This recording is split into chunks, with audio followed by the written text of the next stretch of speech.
Hey there.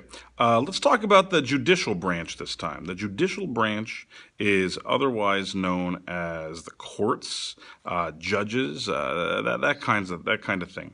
The judicial branch is an interesting one because it differs very much from the legislative branch or the executive branch, especially when you get to the Supreme Court. There's all kinds of different levels of courts. There's state courts and local courts and federal courts, but you get all the way up to the highest, and it's called the Supreme Court. And there's 9 judges on the Supreme Court, but we call them justices. And here's what's interesting.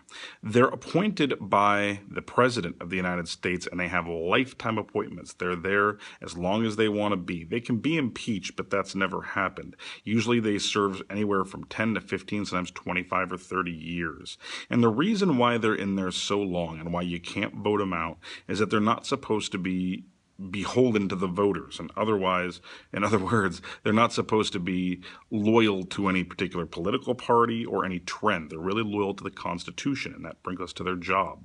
The job of the judicial branch, or particularly a Supreme Court, is to interpret the law, not make law, that's Congress, and not enforce the law, that's supposed to be the executive branch, but instead is supposed to interpret the law. So they can look at an action that the president has taken or an act that Congress has taken, and they can say, it's unconstitutional. It doesn't fit within this framework of what they're supposed to be doing.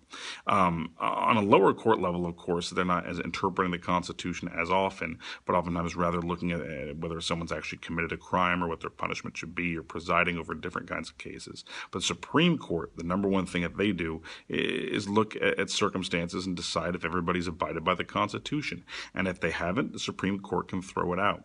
As I mentioned, there were 9 Supreme Court justices. The Senate has to confirm them. So the president picks them and the Senate confirms them.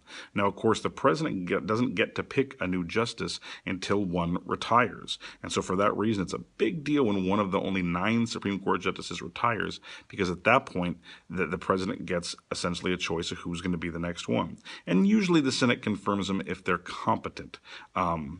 Anyhow, so that's the judicial branch. That's their role in the whole thing, is to watch over Congress, to watch over the president, and to make sure that the things that are happening within those other 2 branches are indeed square with the Constitution, as well as other things that are happening on state levels also. Thank you for watching.